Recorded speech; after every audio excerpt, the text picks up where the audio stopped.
Insurers say the cost of the biggest earthquake in Britain for 25 years, which was felt across the country today, could run into tens of millions of pounds. People as far apart as Dumfries and Swansea were shaken by the tremors early this morning, with hundreds contacting the emergency services to report damage. Here's Paul Davis. The whole place started to shake. It felt kind of like a large truck going by. I thought my chimney had fallen in.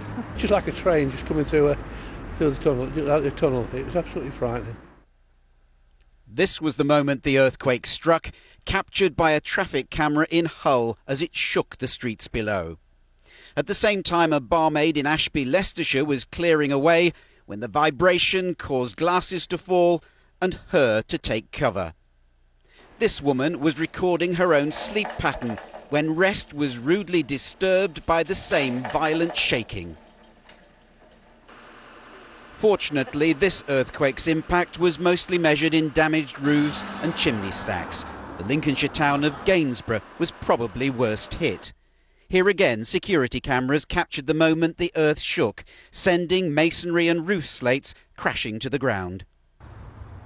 Near Barnsley in Yorkshire, a falling chimney crashed into a 19-year-old's bedroom, pinning him to his bed. David shouted out, "Dad!"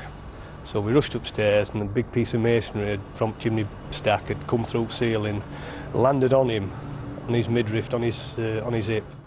At the very centre of the earthquake, the Lincolnshire town of Market Raisin. Its vicar described the sensation. Well, it's terrible. I mean, everything shook. The house shook, and you wondered, you thought, well, if it carries on for much longer, will the house stand? But, hey, it did. As the town closest to the epicentre of Britain's biggest earthquake in 25 years, Market Raisin mercifully survived with a few broken slates and, of course, this shattered church cross. But that dramatic early morning wake-up, the moment the earth really did move, is something people here will never forget. The bed started jumping up and down and the wardrobe was vibrating towards me. That's the first I knew about it. I got out of bed. I thought the boiler had blown up or something. Well, it sounded like a train banging down, crashing right into that. Everything shook. All the pots and all the mirrors and all everything shook like anything. They'll still be talking about the morning the earthquake came for many years, though the repair bill will run into millions. Paul Davis, News at 10, Lincolnshire. We've seen the obvious effects of this morning's earthquake and how people reacted, but how and why did it happen? Lawrence McGinty looks in depth now at the science of this earthquake. The epicentre of the quake was just outside the Lincolnshire town of Market Raisin.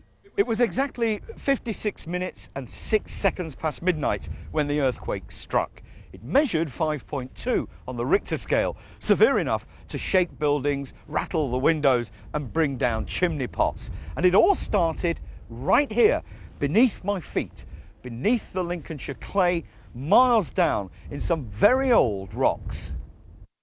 Down here, 10 miles below the surface, is where the secret of this earthquake lies.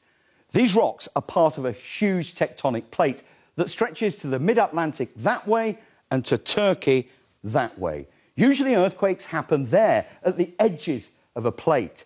This one happened here in the middle. Why?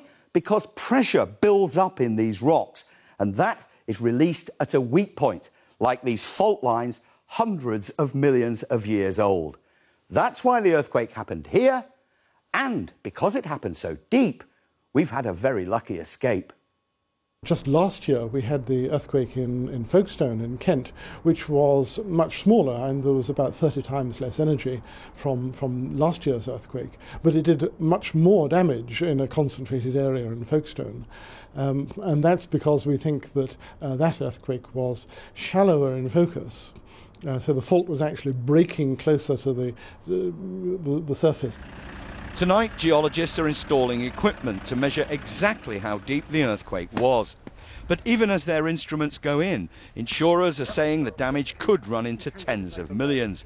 A shallower earthquake could, however, have been much more costly. Lawrence McGinty, News at 10.